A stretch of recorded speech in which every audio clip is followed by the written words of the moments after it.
Hello everybody and welcome back to the channel. Today I'm doing a comic book review of one of the inaugural books from the Ashes, the X-Men comic relaunch. So that book that we're taking a look at today is Exceptional X-Men issue number 1, which was my most anticipated of the launch books. So let's take a look at it and see if it lived up to expectations. But first, a little background. This story is written by Eve Ewing, and I believe this is the first book of hers that I've read. It is also beautifully brought to life by the artwork of Carmen Carnero, and since Kitty Pryde is going to be the focal character here, I think we should also go over briefly just where she is coming out of the Krakoa era. And basically, Kitty had shifted into her Shadowcat identity, which was marked more by brutality and violence, and she'd kind of stepped away from any leadership roles within the X-Men,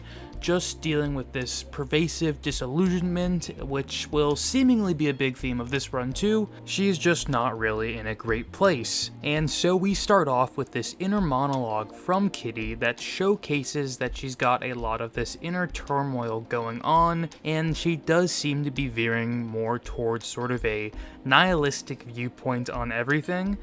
She's saying she feels like she's lost her constant, the X-Men, and I also like the implication that this is also kind of something that she's doing on her own. I mean, she could just go be with the fragments of the X-Men who are rebuilding things right now, and maybe she will, I don't know, but I like that it's inaccessible to her, not in a physical way, but in an emotional one right now. It's too hard for her to confront her feelings and everything that has happened. There's just a lot of emotional fallout, which is something I'm glad to see them addressing in this book. And then we get this splash page of Kitty, who is now a bartender. And yeah, this is us getting insight into what her defense mechanism is right now. She's avoiding disillusionment and trauma via mimosa making, which is an interesting choice. I guess it is about as far away from doing X-Men stuff as you could get. I'm curious like how much a role this will have in the story moving forward, because it was kind of marketed like as a thing of this book, so we'll see. Then we get this scene of Kitty trying to avoid being alone with her thoughts, but it's not working, and she has a bit of an anxiety attack, and afterwards she delivers this line that I'm not gonna lie, I was pretty shocked to hear coming from her. Again, I guess she's really trending towards full-blown nihilist, but it's this idea that she'd rather live among those who hate her rather than like the shattered remains of a life she once knew. And, you know, just choosing self-punishment and isolation, I guess, yeah, that can be realistic, but it does feel very overly bleak, and I hope we shift away from that and this mindset pretty quickly in this story. Obviously, I don't think the book is trying to, like, uplift that perspective or anything. I don't know, I guess I just saw, like, marketing rhetoric about them saying that, yes, like, the dream of Krakoa is dead, but the reason that you should still be interested in reading is because the dreamers are not, and they're still around. And so I guess I expected more positivity, and maybe that is just an issue with my expectations of the book, and again, maybe they're just starting at this low point so they can build back up to highs, and it seems like they are interested in discussing like mental health and trauma stuff, at least surface level right now. We'll see how that goes moving forward. These are truly just my candid thoughts and reactions to this first issue. I have not read forward. I don't mean this to be like my analysis series. I'm just reviewing this as I've read. All that is to say, my thoughts on this also will probably be a little fluid, and they are subject to change as the greater narrative develops and things start to click into place, I would say. Okay, but after Kitty's work shift, we find out she is living in an apartment with a roomie, a normal girl in her nebulous 20s and the city type stuff going on. We do get the roomie making an attempt to console Kitty for everything that happened with Krakoa, or at least let her know she'd listen if Kitty wanted to talk about it, which, first of all, I'm a big fan of interactions with non-mutant characters. I missed the X-Men having non-mutants in their supporting cast. To me, it always leads to fun or interesting thematic ground that I don't think you can necessarily always get when it's just like full-blown mutant projects with no real human characters who have any substance to them. which leads me to my second point, being that this is kind of interesting foundationally as a possibility for setting up the exploration around the idea of non-minority groups attempting to be allies at highly emotional times for those groups. I don't know if we'll see that go anywhere. I don't know if it will be, built upon at all, but it's interesting to bring up here, and I hope it does get built on. We next get Kitty forcing herself out of the house, out of her depressive slump, for a date, but long story short, she basically got the day of the week wrong, and her date is tomorrow, but she decides to just hang out on the town and enjoy her night out. I will say, there are occasionally character moments in here where the voice just feels a little strange to me, not quite right, or very just, I don't know, internet slang, internet vibe, which I don't particularly like in my comics, but I also don't want to say that definitively because I think in some instances that can work and thrive. But I don't know, her Kitty just being like, I'm gonna do fun single girl in the city things, is kind of funny for her to say. Or like Kitty earlier saying, who needs TV when you have doom scrolling? Like, maybe I am just so stuck in Claremont era stuff since I analyze and read a lot of that stuff often, so it feels very, very abnormal for the current internet culture stuff to be superimposed on the way Kitty speaks. So maybe I'm wrong here, but some of it just throws me out of it. Moving along though, while out and about, Kitty runs into a teenager who is being hassled by a bouncer, and this bouncer actually puts his hands on the teen, which causes that teenager to react and display her mutant ability, which seems to be to turn her skin into some type of bronze-colored metal. I don't think it's bronze explicitly though, but that may be stated in a future issue.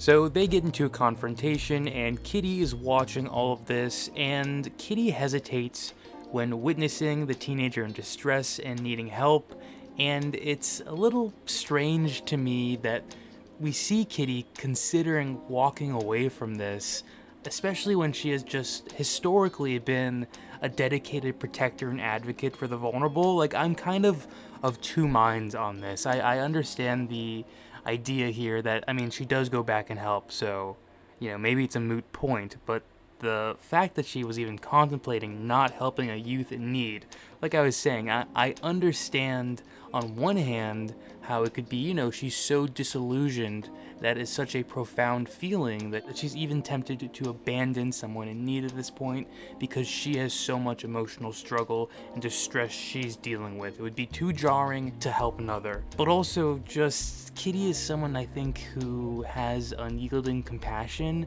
and maybe that's funny to say when she was Shadowcat and brutally killing people, but again, like I said, it was always to advocate and protect the vulnerable. But I guess, ultimately her core values do still persist, even though there was hesitation, because she does help. So Kitty ends up saving the day here, using her phasing powers to avoid bullets and bouncers and to get them through what is a music event, or maybe multiple music events going on. There's performers and a crowd.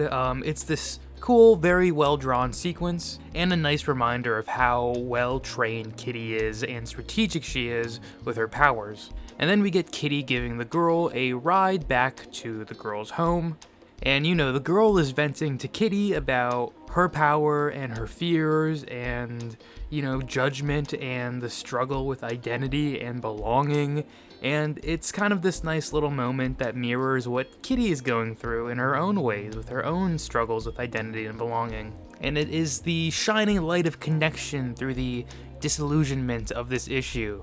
And I really, really like the introduction of this character so far.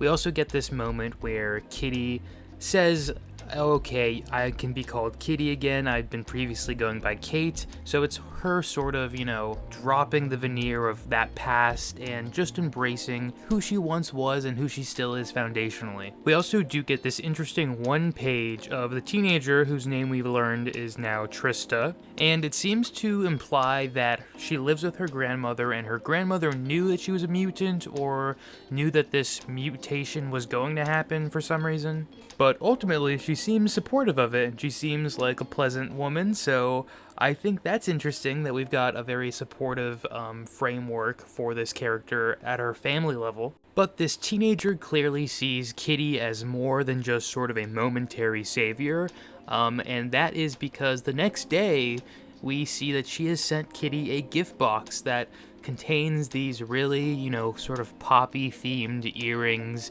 and it's a very sweet gesture that really is nice because it is in contrast to the dark outlook that Kitty has just been throwing at us this entire issue, and I hope that is like super representative of a shift in the potential perspective of everything going on in this book. I like the direction this is going. I like it.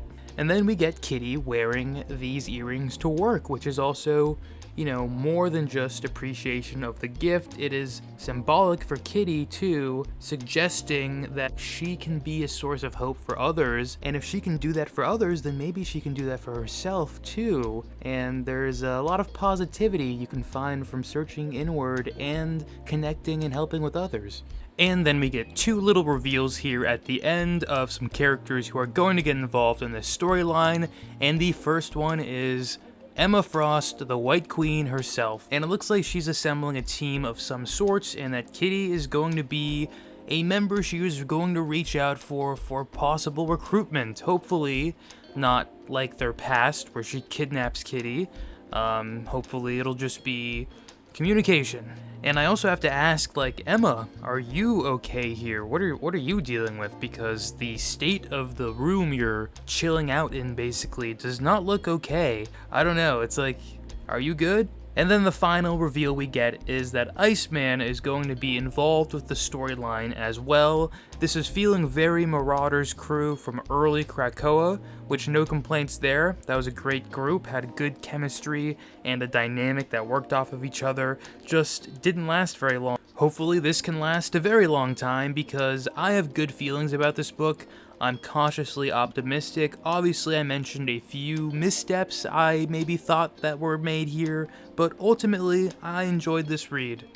Alright, thank you guys so much for watching. Please don't forget to like, comment, and subscribe, and also please let me know if this is a type of content you'd like to see more of on the channel, just straight up doing a review of a single issue book that is currently ongoing. Alright guys, thank you and have a great rest of your day.